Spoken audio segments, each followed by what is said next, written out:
G'day guys, this is Captainoob and this is the explosive furious flamer, if I could get the thing reloaded. Yeah, so I probably don't have to talk a lot and commentate why this weapon is so good. You can go ahead and just see as I get stuck into these gunners here. Yeah. So what makes this weapon so good is that the flamer itself shoots its projectiles a lot, because to get that constant flame you're going to need to fire a lot of projectiles to keep the sort of flames going and make it seem reasonable. While that might be hard on making the damage good with the high rate of fire, you can tell here that with the rate of fire that you get out of it, you can fire explosive rounds very fast, because all the explosive effect does is swap the projectiles around to something a little more explosive. Ended up hurting ourselves a little bit on that, but that's fine. Switch up to third person here and just take out these gunners here. Don't have to worry about being staggered by those turrets. Can take them out nice and quickly. Now make sure we aren't getting any... Stop shooting at me, mate.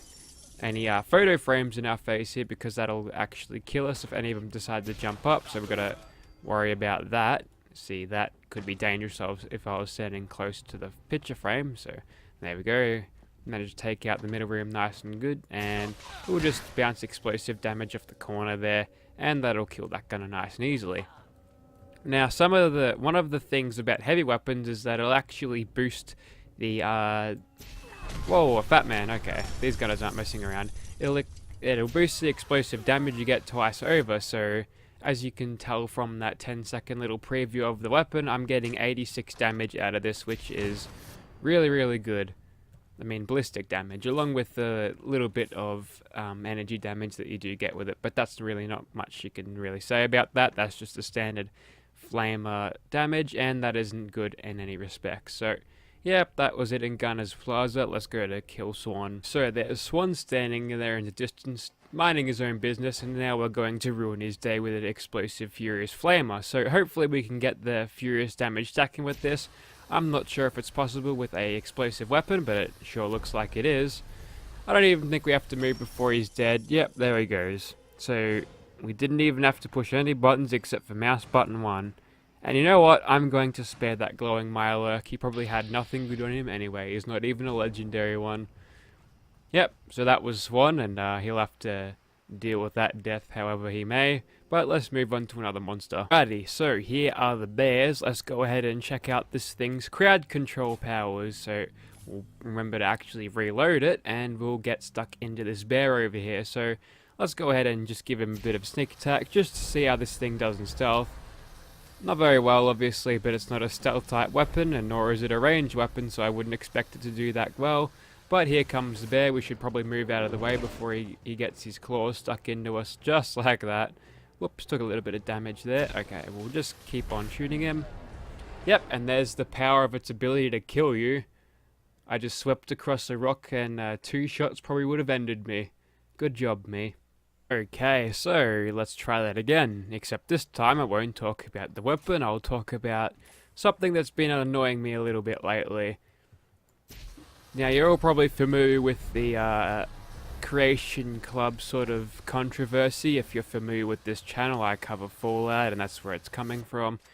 And recently Bethesda released a survival mode in the Creation Club, and people have been getting really fucking arse mad about it, and I'm fucking sick of hearing about it. And one of the main things that really fucking pisses me off about it is that some fucking YouTuber out there is just making tons of videos just profiting off it, and all he fucking does is complain and fucking that. Alright, where's this last bear? I don't think the modding community is at stake here, mate. I don't think your precious modding community will die because of Creation Club. This is only something that probably won't work well, and you probably won't even see it in the next Bethesda game, but who knows. I'm fucking sick of hearing about it, mate. Just shut the fuck up, mate, alright? And what annoys me the most about it is you've got all these fucking idiots, idiot fucking drones parodying every fucking thing that's said. They don't think for themselves. They don't have their own fucking ideas about it. They just watch their fucking YouTubers on it and then form their opinions to parrot that. Think for yourselves, children. Alright? Okay, we good? Alright, that's rant over. Sorry, I might have had a few tinnies in me before recording this video, but fuck it, I'm mad, I need to get it out there. Let's move on. In conclusion, don't worry about your precious little modding communities, she'll be right, mate. Anyway, moving on from that, last of all, let's kill this giant Mirelurk dude because I feel like it is time to eat crab sticks. And I'll feed the entire castle of Minuteman. Just gotta figure out how to drag the thing back to the castle after that. I wonder if this thing's too big to actually carry. Probably. Maybe we could drag it via speedboat. There is bound to be a few speedboats that survived the nuclear apocalypse. I know the Nakanos had one at the start of... Oh yeah, she's too heavy. Yeah, the Nakanos had one at the start of Far Harbor, so there's no reason why we can't use one of those to drag it.